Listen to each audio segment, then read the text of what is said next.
Welcome everyone to this episode of the Palmetto Guardian. I'm Sergeant Chelsea Weaver. And I'm Specialist Anna Grace Catoe. And today we have some very special guests with us, and we have a little bit of a different recording situation going on. We have a call in from the Air Guard, and then we also have Chaplain Denny in the studio with us. So the audio and video might look a little different, but we definitely wanted to have a component from Air and Army here with us today to talk about resiliency. So during the holidays specifically. So Chaplain Denny, we'll start with you if you can just introduce yourself. Okay. Hey, I'm Chaplain Denny. I'm full-time support chaplain for the South Carolina National Guard. Awesome. And sir, the Air Guard chaplain, I'm going to have you introduce yourself to everybody. Awesome. I'm Chaplain Whitley. I'm with the 169th Fighter Wing. Awesome. Well, thank you both so much for taking the time to be here with us today. I'm glad we were able to still make this happen, even though we are doing a call-in. That's why I'm glad that we have the capabilities to be able to do this. That way that we can still involve others who aren't in the Columbia area. So thank you both for taking the time to be here with us today. So let's just jump right in. Let's do it. Who wants to start? Resiliency around the holidays. What are some good tips and tricks for us soldiers and airmen out there? Chaplain Whitley, I'll defer to you to start. Yeah, you're welcome. I appreciate that. You're welcome. Well, I appreciate that. This time of year can be dark for some people, to be honest. We look at the holiday season as joyous, parties, time of celebration, but for ones that have experienced a loss or are grieving, it can be dark. And, I encourage others to, find strength first, within themselves. We have a spiritual enabler in us. We all don't have to be a religious type, but we have some type of spiritual belief, something that empowers us. So, you want to first look at yourself, look what you can handle. Don't put too much on on the expectations of yourself to do too much. But always be in touch, with your inner energy. I'd say, we talk about the 4 pillars of spiritual resiliency, and that's the mental, spiritual, physical, and the social aspect. If I got those right, mental, physical, spiritual, and social.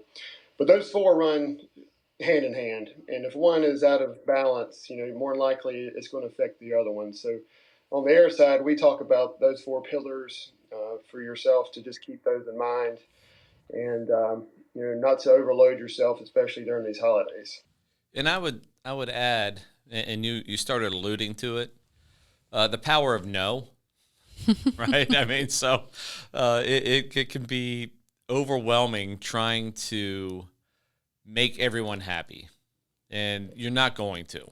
And whether it's trying to find the perfect gifts or trying to make it to every party or to every family outing, sometimes you just need to be able to say no so you can have some time for yourself to reflect on what the season may mean to you from a spiritual standpoint, or just say no for you and your family.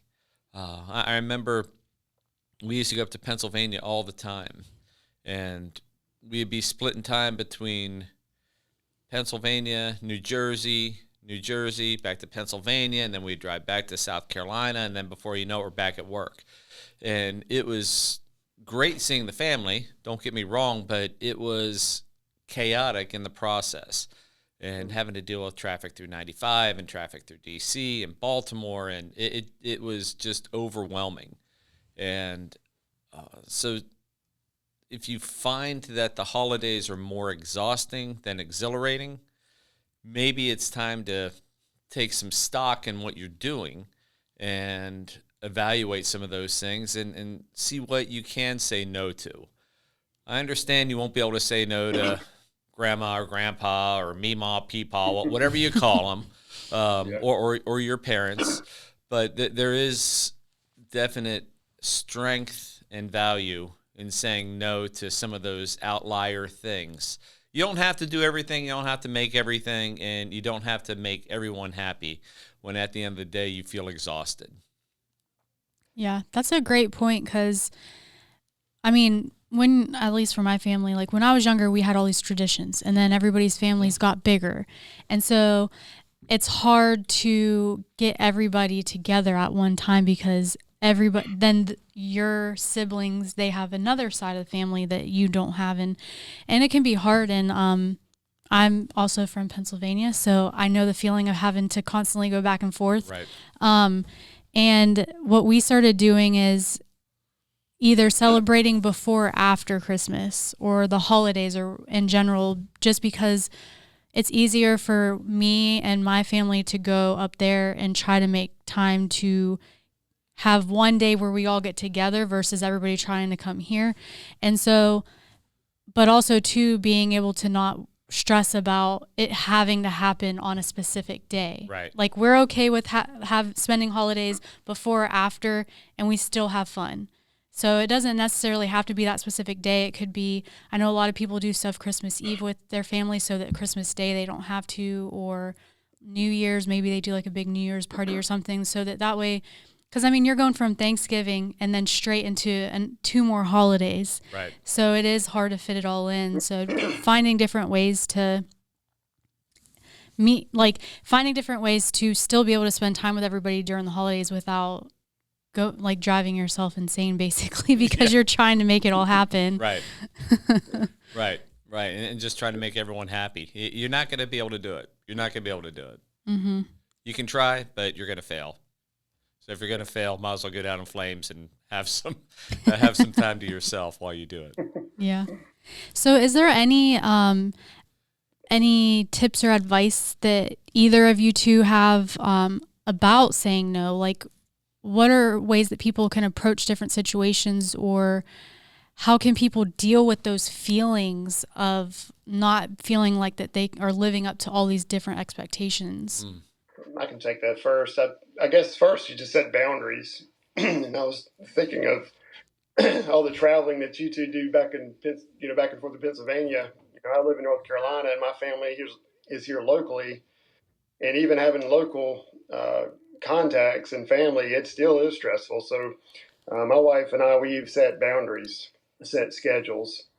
Because we know, at least with young children, there's going to be a limitation to their strength and their ability to endure all these different activities. And, for Thanksgiving, sometimes in the past, we've had to eat 2 to 3 meals. I mean, it can just be overwhelming. So I would say first, you need to go ahead and set those expectations and then set limitations for yourself. Right. And I would also include set a budget for yourself. So a lot of times people find themselves, and Chelsea, as you were saying, the extended family, right? So each year you go to your family, and now all of a sudden you got an extra nephew or niece or a grandkid sneaks in there somehow, and you don't know where this kid came from, and now you've got you find yourself, well, I gave everyone else a gift. I can't let this person go without. So set a budget for yourself, and maybe it's time to re-look at how you're doing things. Maybe turns into, instead of getting gifts for everyone, it turns into a white elephant thing, or you pull names out of a hat. So those are some of the boundaries as well that I think Chaplain Whitley is talking about. And also, sit and take stock of what traditions are negotiable and which ones aren't. And if going to see grandma and grandpa is a tradition that you need to uphold, then by all means go see grandma and grandpa. But if going to a neighborhood party, right, which could be, again, an extra expense or time away, maybe that's a negotiable, and say, well, maybe that's not as important as going and seeing family and grandma and grandpa, that kind of stuff. So really have that communication with your significant other or even yourself, and find out what's really important, what matters, and what you really value. And if you really value those neighbors and you decide to do it, then by all means jump in, go for it, have fun, no regrets. But then don't be kicking yourself later when you're like, oh, I'm so exhausted, right? I mean, because that's a decision you made. But so look through some of those relationships that you feel are must preserve relationships, or those parties or outings that you're like, well, it's okay if I don't go. The world's not going to end. Mm-hmm. Yeah. Now, Chaplain Whitley, when we first started, you were talking about like this time of year can be hard for people because of a loss or something like that. Do you have any advice for the people who are having those feelings? Like, what are things they can do to kind of break out of that funk, or be able to live in memory of those people and still have a good time during the holidays and not feel like they're just hovered with this black cloud over them and they just can't enjoy anything? Yeah, this can be a difficult time, and Chaplain Denny alluded to that. Traditions. Traditions can be hard as well. But what you can do is start a new tradition. Just think of someone. Maybe they were the one that cut the turkey, or they're the one who lit the candle. But now you can take these new traditions and create something for the future. Being creative with your talents. You could write poems, or you could just think of think of the memories that you experienced with that person, and allow that to empower you. It just depends on what empowers you, what gives you the motivation. Each person's different. It all circles back, especially when we talk about the scheduling. If you're sitting in a room and you just experience the loss of someone, and envision them sitting in that chair across the room, that's going to be difficult. But if you have people there around you, providing laughter, providing the conversation of memories you shared with people, that will help you as well. So the last thing you want to do, is to be alone during this time. I know you don't want to overload yourself, but you don't want to be alone and dwelling on the past. So just focus on the future, and provide resources and individuals around you that will support you during these difficult times. Chaplain Denny, do you have anything to add to that? Yeah, I don't think it's wrong to continue to say the name and remember them, much like we do here in the Guard, right? I mean, what we try to say the names of those brothers and sisters that we've lost as often as possible, just as a reminder of the impact they've made on our lives. And I don't think there's anything wrong with, if someone's no longer with us, it doesn't mean that they're still not with us in spirit or in memory. So to Chaplain Whitley's point, I think it's okay to share some stories, but it's not okay to stay stuck there. It's okay to talk about how your loved one used to do this at Christmas, or how they used to wear that god-awful, ugly sweater, or whatever. Maybe they bring the Swedish meatballs or whatever. It's okay to talk about that.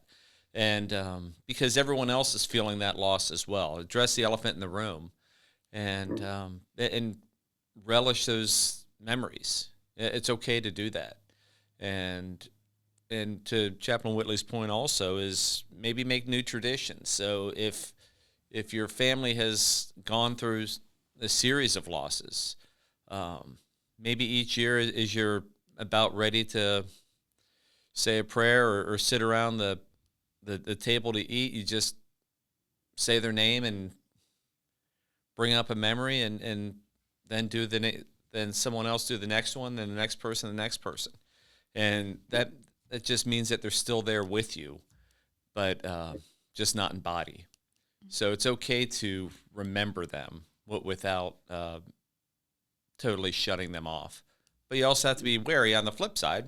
Other people may not like that, may not want that. They've kind of moved on, and just because they've moved on and doesn't mean that they've forgotten. But that's something you might need to discuss as a family or as a group to what that looks like. But I think it's absolutely okay to continue to bring them up. And in doing so, the younger nieces, nephews, grandkids will also get to learn a little bit about their lineage and their family history, about that crazy uncle, fill in the name, that they hear stories about. And so that person then continues to live even in their death. So let's kind of gear more back towards the resiliency part of it. What are ways that people can come out of the holidays? Because, I mean, after the holidays, there's the new year, and then everybody wants to set new goals and everything, but that can also be a lot for somebody. Mm-hmm. So how can soldiers and airmen and even their family members, how can they come out of the holiday season more resilient and ready to take on those new challenges or ready to set new goals? What are some things that they could do for that? If you want to tackle 2024 head on, make your resolutions, make your goals small. Find some victories. Have some victories with it, because so often we set out to, I'm going to lose 50 pounds. Is that reasonable? No. All right, for me it's not. Okay. Knowing myself, it's not. But if I want to lose 5 pounds by the end of February, that's an attainable goal. And then once you get some momentum and with some little wins, then you can continue to parlay those little wins into bigger wins. But the worst thing you can do is set high, unattainable goals, and then by the third week in January, mm-hmm. you've realized that you're in over your head, you're frustrated, you're deflated, and you're like, why bother? And so it could, and same with finances. You know, if your goal is to save X amount of money, start small. Start with $50 a month or $100 a month, whatever it may be, and see where you're at with your comfort level with that. And then the next month, go from 100 to 120. And you'll find your threshold at some point. But the main thing is to just start small, start smart, and find some quick wins to help you build momentum moving forward. Yeah, I like that as well. You know, you can definitely look back at where you've come and use what you've learned, you know, to move forward. You know, each year brings new opportunities, and we all go through battles in our valleys. And as we look upon the new year, you know, it can be a time of refreshment, a time of renewal. You know, it depends on, you know, if you've experienced loss, or 2023 was an awesome year. You know, we all experienced different things. And I think Chaplain Denny was correct. You know, just get those small victories first. Get those wins in your sails, which will give you some momentum moving forward. And as you check the box for the first goal, you know, move on to the next one, and that will empower you to move forward to the next one. It's more of a marathon. You know, each year is not a sprint, but it's more of a marathon, and we need to pace ourselves at. And once you get that breathing, you know, get that runner's wind, as they say, you know, things will probably start turning your way. Yeah, absolutely. And Stephen Covey, in his 7 Habits of Highly Effective People, talks about begin with the end in mind. And so when you start looking forward, say, why do I want to start this goal now? What is it about this goal? And vision it, have a vision board, or have it be very clear with detail in your mind as to where you're going and why you want to get there. So just know your why behind each of those goals that you're setting for yourself. Yeah, I know both of you have brought up like really good points. And I'm glad that we're talking about this now, because I mean, this time of year is a difficult time for most, honestly, especially with different people who are going through different situations and mental health issues, and being around family can be overwhelming and all that kind of stuff. But for anyone who's listening or watching, airman, soldier, family, retired, veteran, whoever, what are some resources? I know that there are some similar resources for Air and Army, but I know there are different ones as well. So could each of you kind of explain some of the resources that are out there for our service members? Okay, so just so I understand correctly, so if someone's having, whether it's feel depression, feel blues or the blahs, or they're struggling just to get up in the morning or to find some purpose in the day, who can they go talk to? Yeah. Okay, Chaplain Whitley, now that I've framed the question. All right. Well, I'll take that. I'll go two routes. I'll go and give the formal information. So, of course, as chaplains, we want to be there for you. We're that ministry of presence, even if it's just to listen. So, for me, the best way to get up with the chaplain at the 169th Fighter Wing is to call the command post, and that's 803-647-8238. But of course, if you're at that point where you believe there's, no going forward, or you're at that point where I'm thinking I may, hurt myself, you need to call the 988 number, 988, and that's the Suicide and Crisis Lifeline.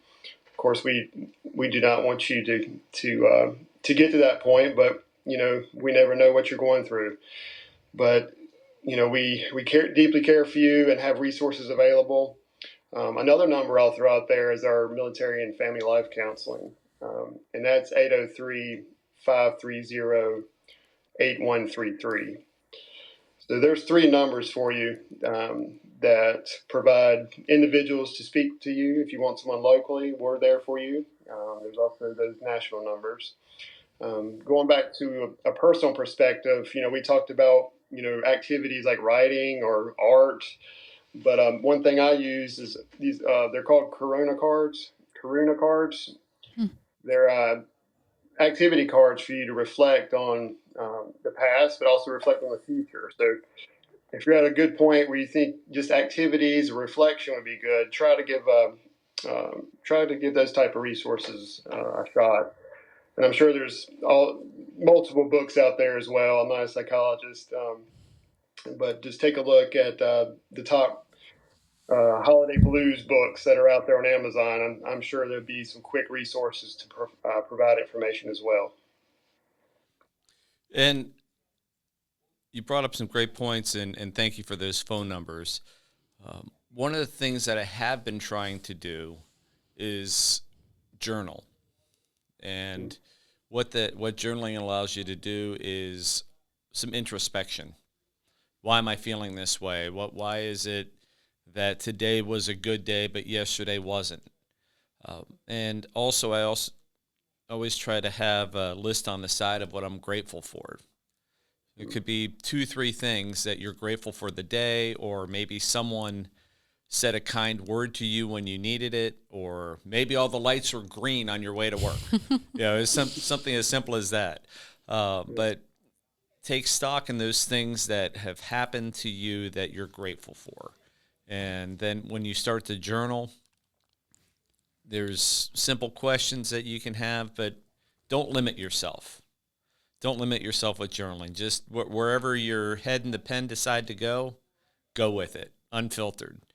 And it helps you to process what's going on.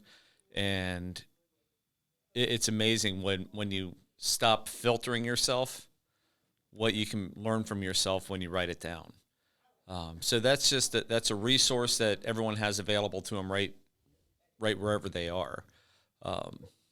Who are your trusted friends? If you don't feel comfortable talking with someone from the military, who are your trusted friends or family that have gotten you through difficult times in the past?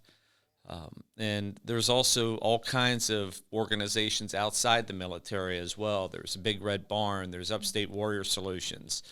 There's the vet centers. I think vet centers throughout the state.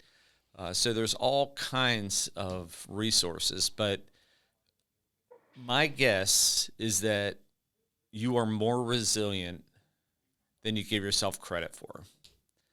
And if you start having some confidence in yourself and understanding that we're all made for a purpose, and once you identify what that purpose is, and maybe you're struggling with that, but that's where journaling can help. But really finding where your passions are, what your purpose is, and setting those goals, as we had talked about, towards that, those little subtle changes that you can make in your life suddenly start to take off, and you start to flourish a little bit more. And I would also ask that when people are feeling lethargic or they're feeling depressed, how are you sleeping? What are you doing to improve your sleep? Because sleep is such a huge component to how our outlook is. When we sleep, that's where our brain heals.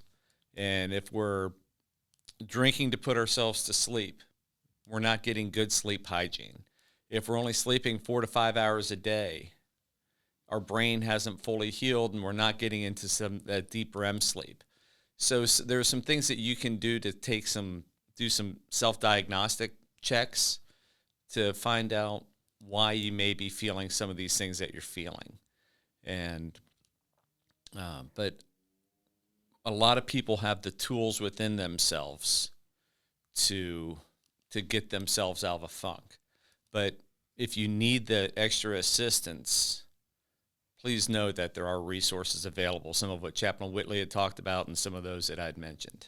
Awesome. Well, again, I want to say thank you both so much for being a part of the podcast today. Chaplain Whitley, especially you, thanks for calling in with us. We don't do this very often. Especially him. I know. So, especially. Yeah. I'm just playing. No, absolutely. Yeah. It was great sorry I couldn't see you, but it was great to hear your voice again. Thank you. But all right. Well, if you guys like this video, make sure you give it a big thumbs up. If you haven't subscribed to our channel, make sure you hit the subscribe button, and we will catch you guys in the next episode.